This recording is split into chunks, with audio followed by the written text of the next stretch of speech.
जय हिंद दोस्तों, वंदे मातरम।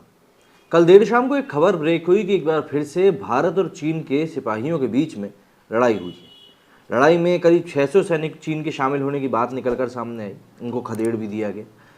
ये वीडियो काफ़ी विस्तृत होने वाला है इसी खबर के ऊपर। इस वीडियो को हम लोग इसलिए 3 सेगमेंट में बांट रहे हैं। पहले मैं आपको सिर्फ बताऊंगा कि हुआ क्या है।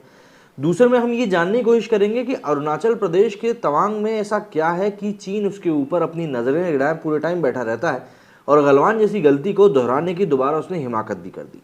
और तीसरे सेगमेंट में हम देखेंगे विपक्षी पार्टियों के 2 नेता मल्लिकार्जुन खड़गे और असदुद्दीन ओवैसी ने ऐसे क्या बयान दिए हैं कि पब्लिक अब उनको सीधे तौर पर बता रही है कि देश के खिलाफ इस प्रकार की बातें आपको देश में रहकर नहीं करनी चाहिए। शुरुआत करते हैं ये जानने के साथ कि आखिर हुआ क्या है अरुणाचल प्रदेश में, क्योंकि कई लोगों को अभी भी इसको लेकर असमंजस की स्थिति है कि वहां पर दरअसल हुआ क्या है और सरकार के ऊपर दोषारोपण का खेल शुरू हो चुका है। अरुणाचल प्रदेश में लाइन ऑफ एक्चुअल कंट्रोल पर भारत और चीन के सैनिकों के बीच फिर से एक बार झड़प हुई। इसमें भारत के 6 जवान घायल हुए हैं, जबकि चीन के सैनिकों को हमसे ज्यादा नुकसान पहुंचा है। उनके कई सैनिकों की हड्डियां टूटी हैं। घायल भारतीय जवानों को गुवाहाटी के अस्पताल में भर्ती कराया गया।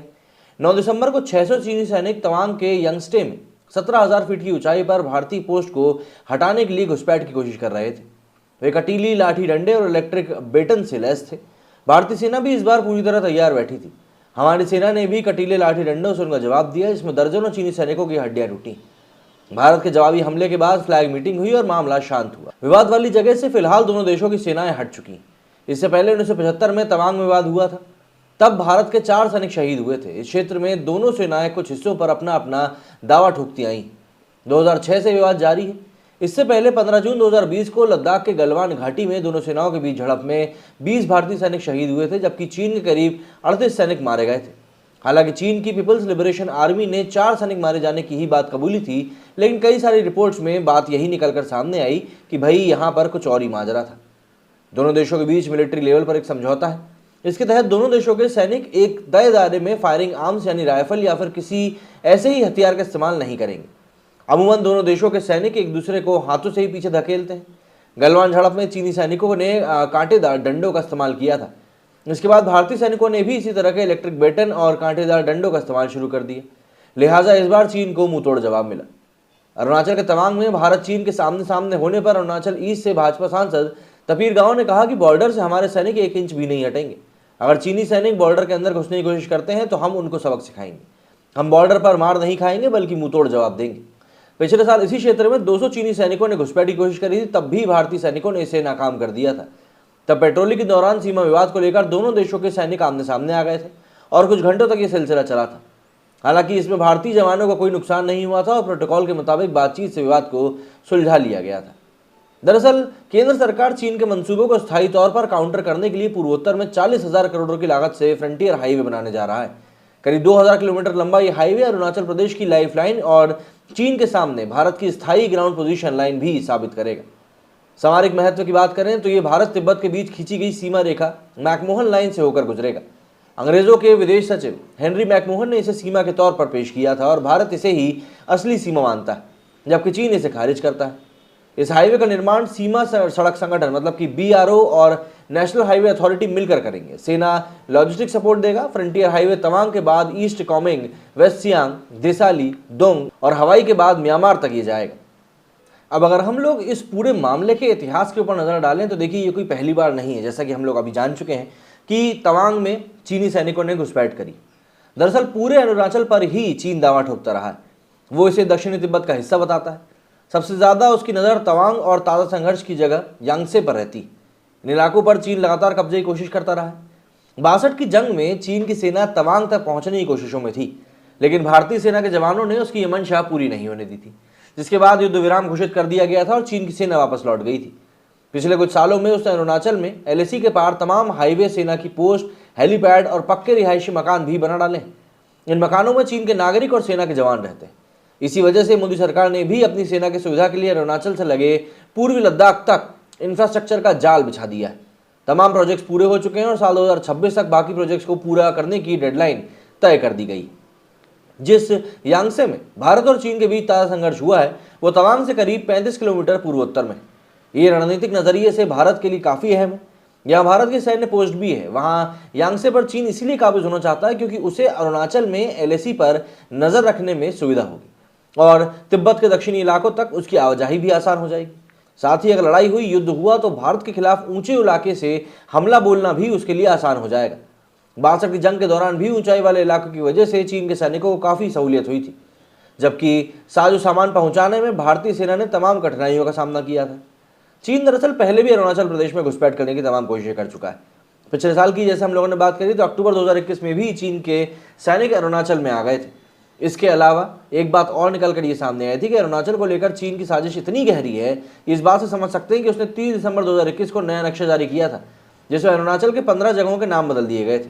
भारत ने तब इस कदम का जमकर विरोध किया था। भारत में भी इस पूरी घटना को लेकर काफ़ी लोग सामने आए हैं, लेकिन सबसे बड़ी बात यहाँ पर यह है कि जिस तरह की बात निकल कर सामने आई है, मतलब जो कुछ प्रोमिनेंट नेताओं ने जो बातें कही हैं, वो लोगों को दरअसल पसंद नहीं आ रही। इस पूरे मामले में अब सियासत गर्म हो चुकी है, कहना यही सही होगा। कांग्रेस और एआईएम के चीफ असदुद्दीन ओवैसी ने मोदी सरकार पर डरने और संसद में घटना की जानकारी न देने का आरोप लगाया। इस पर सोशल मीडिया यूजर्स ने दोनों को जमकर खरी खोटी सुनाई है। इसकी वजह यह है कि जिस घटना पर पूरे देश को एकजुट दिखना चाहिए, उसमें भी विपक्ष अपनी सियासी रोटियों को सेकता हुआ नजर आ रहा है। जबकि कांग्रेस की ही सरकार इस देश को चला रही थी, तब चीन के साथ लगती एलएसी पर विकास का कोई काम उसने नहीं होने दिया था। यहां तक कि कांग्रेस को यूपीए सरकार के रक्षा मंत्री रहे ए के एंटनी ने संसद में बयान तक दिया था कि सीमा की सुरक्षा तभी बेहतर होगी जब वहां कोई विकास ना किया जाए। कांग्रेस और ओवैसी जैसे नेता जब भारत चीन संघर्ष के ऊपर इस तरह की बात करते हैं, तो जनता भी उनको बढ़िया जवाब देती है। उसे जानने के लिए देख लेते हैं कि किसने क्या कुछ कहा है। सबसे पहले तो मल्लिकार्जुन खड़गे ने लिखा कि again are Indian army soldiers have been provoked by the Chinese. Our jawans fought in a resolute manner and a few of them have been injured too. We are one of the nation on this issue of national security and would not like to politicize this. But Modi government should be honest. यहाँ पर इन्होंने सरकार के ऊपर सवाल खड़ा कर दिया। भले ही इन्होंने बोला कि हाँ सब चीज़ें ठीक है, लेकिन इन्होंने सरकार के ऊपर भी सवाल खड़ा किया। इसी के ऊपर इंडी नाम की यूजर ने लिखा है, let's start here, home grown militant psyche with INC isn't recognising let alone action. दरअसल जो अभी कांग्रेस के एक नेता जिन्होंने पीएम मोदी को मारने की बात कही, इन्होंने उस बात का मेंशन किया है। केशवा ने कहा, on one side you say you do not want to politicise this, instead of saying Modi to be honest you try to be honest and do politics on it. Already people showed you place in 2019 and same will be 2014 too. This time your son will also lose. मतलब इस बार आपका बेटा भी लूजेगा। वहीं दिल्ली दरबार वाले ने लिखा कि sir please clarify about the political part INC signed with Community Party of China by Mrs. Sonia Gandhi and Rahul Gandhi.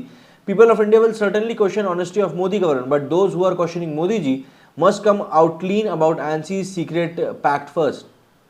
Krishna ने इसको लिखा, डोंट वरी खड़गे जी, this is the Nehru's era, this is new India under PM Modi, all you have to worry is about your party, actual president not transferring any confidential data to the Chinese lords.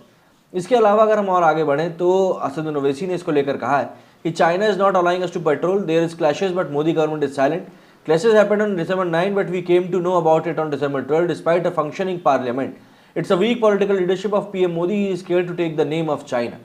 इन्होंने एक बार फिर से मोदी को डरपोक कहा है और कहा है कि भैया ये सब घटना 9 तारीख को हो चुकी है और हमको अभी तक पता नहीं चला।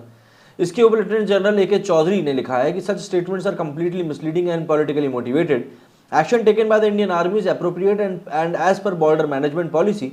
और इन लोगों को ये बातें कहाँ ही पता होंगी। इसी का गोविंद राजन ने लिखा है, I am fed up with the importance given to this person by media houses just because he can issue anti government and controversial statements to provoke breaking news. Anurag Awasthi ने लिखा है कि India PLA gang active again, मतलब ये भारत के PLA हैं। अनुराग ने एक और ट्वीट में लिखा है कि चीन 1962 वाली गलती ना करे, इस बार सिंहासन पर नेहरू जी नहीं है। वहीं शिवांग ने लिखा है कि अगर इनको उसी दिन रवाना कर दिया होता तो ये स्थिति अभी तक बनती ही नहीं। तो इस तरीके से ये पूरा मामला निकल कर सामने आया है, जिसमें कि भारत की जो स्थिति है वो काफ़ी तौर पर स्पष्ट हो चुकी है कि भारत ने किस तरीके से हर एक घटनाक्रम को काम में लिया था और क्या कुछ चीज़ें उस दौरान हुई थी। लेकिन क्या है, जब केजरीवाल ने भी ऐसे कहा है, केजरीवाल जी ने कहा कि भैया भारतीय जवानों के शौर्य को सलाम, तो आप ऐसे टाइम पे पॉजिटिव बातें कर सकते हैं। आपके साथ किसी को ज़बरदस्ती नहीं करनी पड़ेगी, लेकिन आप कर सकते हैं, आपको ये चीज़ समझनी पड़ेगी। लेकिन बात वही है कि आप करना चाहेंगे ही नहीं। आप लोगों का क्या कहना है इस पूरे मामले में, मुझे कमेंट करके ज़रूर बताएं। मेरे वीडियो फिलहाल इतना ही। जय हिंद, जय भारत।